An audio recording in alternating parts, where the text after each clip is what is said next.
Hello friends, welcome to my channel Desi bro Desi talks. This is Chandrashekhar. Hyderabad central యూనివర్సిటీలో జరుగుతున్నటువంటి రగడ తెలంగాణలోనే కాదు దేశవ్యాప్తంగా కదిలించింది. అసలు సమస్య ఏంది?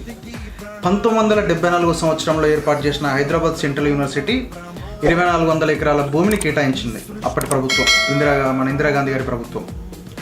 అందులో కాలక్రమేణా ఏమైందంటే ఒక 800 ఎకరాలు ఆల్రెడీ ప్రభుత్వం ప్రైవేట్ వ్యక్తులకు అమ్మి వెంచర్లు చేసేసి లేకపోతే ఇండస్ట్రీస్కి లేకపోతే డెవలప్మెంట్కి వాడినారు దాన్ని. ఇప్పుడు మిగిలింది 1600 ఎకరాలు. ఈ 1600 ఎకరాల్లో అప్పటి చంద్రబాబు నాయుడు గారి ప్రభుత్వం 2003లో ఏం చేసిందంటే ఒక 400 ఎకరాల భూమిని IMG అని ఒక సంస్థకి ఇచ్చేసి వాళ్ళు డెవలప్మెంట్ కోసం యూజ్ చేసుకోమని చెప్పేసి వాళ్ళకు ఇవ్వడం జరిగింది. విత్ ఇన్ ఇయర్లో మళ్ళీ ప్రభుత్వం మారడం, వైఎస్ఆర్ గారు ముఖ్యమంత్రి అవ్వడం, ఇమ్మీడియట్గా గత ప్రభుత్వం తీసుకున్న డెసిషన్ ఏదైతే ఉందో, చంద్రబాబు గారు తీసుకున్న డెసిషన్ ఏదైతే ఉందో దాన్ని హోల్డ్ చేసేసి లేదు ఇది ప్రభుత్వం ఉంది, దీన్ని ఏం చేయలేం, ఇది కాలేజ్ యూనివర్సిటీకి ఉండనియండి అనే ఉద్దేశంతో వైఎస్ఆర్ గారు కూడా వదిలేయడం జరిగింది.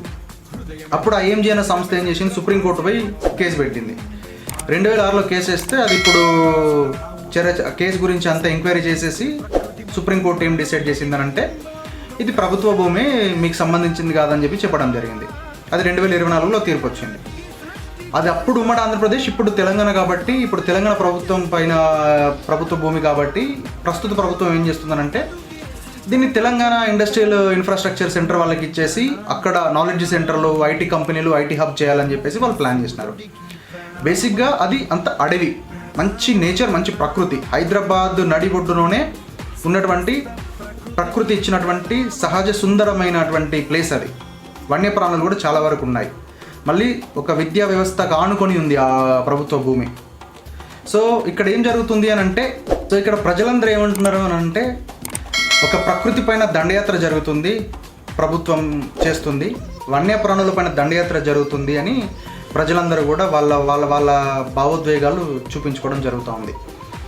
ఇప్పుడు ఏ ప్రభుత్వం అయినా ఒక అభివృద్ధి పని చేస్తుందంటే ముందు 30 తరాలకు ఉపయోగపడేలా ఉండాలి, కానీ ప్రస్తుత జీవన శైలిని, ప్రస్తుత నేచర్ని, ఉన్నటువంటి అన్ని అవసరాలను డిస్ట్రాయ్ చేస్తూ చేయడం అనేది కరెక్ట్ కాదు అనేది ప్రజలందరి భావన.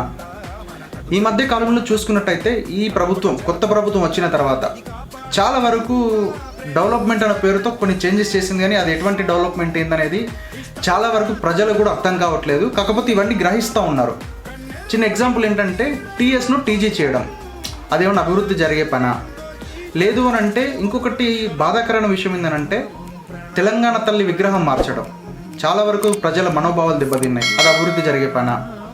ఇంకొకటి ఏంటంటే హైడ్రా అనే ఒక భూతాన్ని తీసుకొచ్చి ప్రజలందరినీ భయపెట్టడం జరిగింది. రేవంత్ రెడ్డి లాంటి ఒక దమ్మున్న మనిషి, మంచి విజన్ ఉన్న నాయకుడు ఇలాంటి చేయడం అనేది ప్రజలు కూడా జీర్ణించుకోలేకపోతున్నారు. సో ఇవన్నీ కంప్లీట్ కాకముందే ఇప్పుడు మళ్ళీ తెలంగాణలో ఈ సమస్య అనేది ఒకటి వచ్చి పడింది హైదరాబాద్లో. సో అసలు ప్రజలు కోరుకునేది ఏంటి? ఇప్పుడు అంత భూమి, అంత అడవి, సిటీ నడిబొడ్డున ఉంది, మంచి నేచర్, మంచి ఆక్సిజన్ ఇస్తుంది చుట్టుపక్కల అన్నిటికీ. అటువంటి సహజ సిద్ధమైనటువంటి ప్రకృతిని వినాశనం చేసి ఈ ఆర్టిఫిషియల్ బిల్డింగ్స్ ఇవ్వండి, ఎందుకు వేరే ప్లేస్లో ఉంటూ పెట్టుకోండి, కావాలంటే ఈ ప్లేస్ని వేరే రకంగా డెవలప్ చేయండి, ప్రపంచంలోనే అత్యంత సుందరీకరమైనటువంటి పార్కుగా తీర్చిదిద్దండి అని చెప్తూ ఉన్నారు. ఇంకొంతమంది మేధావులు ఏం మాట్లాడుతున్నారు అని అంటే రేవంత్ రెడ్డి ప్రభుత్వం ఇలాంటి యాక్షన్స్ తీసుకోవడానికి కొన్ని కారణాలు ఉన్నాయి. ఆయన ఒకప్పుడు చెప్పినాడు ఆల్రెడీ, ఏమని అని అంటే ఒక 5-6 నెలలు లేదా ఒక సంవత్సరం నేను అవినీతి చేయకుండా పొట్ట పట్టుకొని ఉంటే బ్యాంకులకు ఎడమ చేతితో డబ్బులు చెల్లిస్తా అన్నాడు. అందులో భాగంగానే ఈ కార్యక్రమం జరుగుతూ ఉంది. లేదు అని అంటే ఢిల్లీకి మూటలు మోయడానికి భూములను అమ్మడం జరుగుతూ ఉందని చాలా వరకు మేధావులు అంటూ ఉన్నారు. అంటే ప్రజలు ఇవన్నీ గ్రహిస్తూ ఉన్నారు. ఎప్పుడు కానీ ఇటువంటి నెగిటివిటీ అనేది ఈజీగా స్ప్రెడ్ అవుతుంది. అంటే ఆ కాజ్ ఏంటి, ఏదైనా కూడా ప్రకృతిని డిస్ట్రాయ్ చేయడము కరెక్ట్ కాదు. అలాగే ఇంకో చూసుకున్నట్టయితే రీసెంట్గా నేను కొన్ని వీడియోస్ కూడా చూడటం జరిగింది. అక్కడ వన్యప్రాణులు అవి చేసే సౌండ్స్ అవన్నీ వింటుంటే నాకు చాలా బాధ అనిపించింది. నేచర్ని కాపాడుకోవడానికి ముందు భావితరాలకు భవిష్యత్తు బాగుండాలని అక్కడ విద్యార్థులు ధర్నాలు చేస్తుంటే వాళ్ళను పోలీసులు వచ్చేసి అరెస్ట్ చేయడం, వాళ్ళ మీద కేసులు పెట్టడం, అక్రమంగా వాళ్ళని జైల్లో వేయడం, అమ్మాయిలను అయితే జుట్లు పట్టుకొని లాక్కొని వెళ్తున్నారు పోలీసులు. వాళ్ళు ఏమన్నా రౌడీలా, టెర్రరిస్ట్లా? వాళ్ళు ఏం చేస్తున్నారు, ప్రకృతిని కాపాడండి అయ్యా అని మొత్తుకుంటున్నారు. కానీ పోలీసులు ఏం చేస్తున్నారు, పిల్లల్ని అట్లా ఇబ్బంది పెడతా ఉన్నారు. ఎప్పుడు కానీ ఒకటి గుర్తుపెట్టుకోవాల్సిన విషయం ఏంటంటే ప్రభుత్వాలైనా ఎవరైనా కూడా మనందరం నేచర్ వచ్చిన తర్వాత మనం ఈ నేచర్లో బతకడానికి వచ్చాం. ఆల్రెడీ నేచర్ని సగానికి సగం మనం దెబ్బతీస్తూ మన జీవనాన్ని మనం సాగిస్తూ ఉన్నాం. అదే కనుక ప్రకృతి కనుక విలయతాండవం చేస్తే ఎలా ఉంటుందో రీసెంట్గా ఈ మధ్య కాలంలో చాలా చూసుంటారు.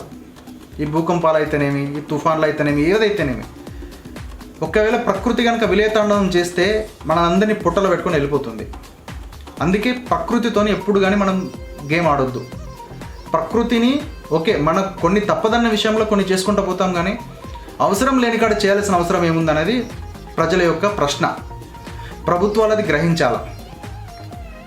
ప్రజలందరి తరఫున మా విన్నపం ఏంటంటే ప్రభుత్వానికి ఆ 400 ఎకరాల భూమిని ప్రపంచంలోనే అత్యంత సుందరీకరమైన పార్కుగా తీర్చిదిద్దండి, వన్యప్రాణులను కాపాడండి.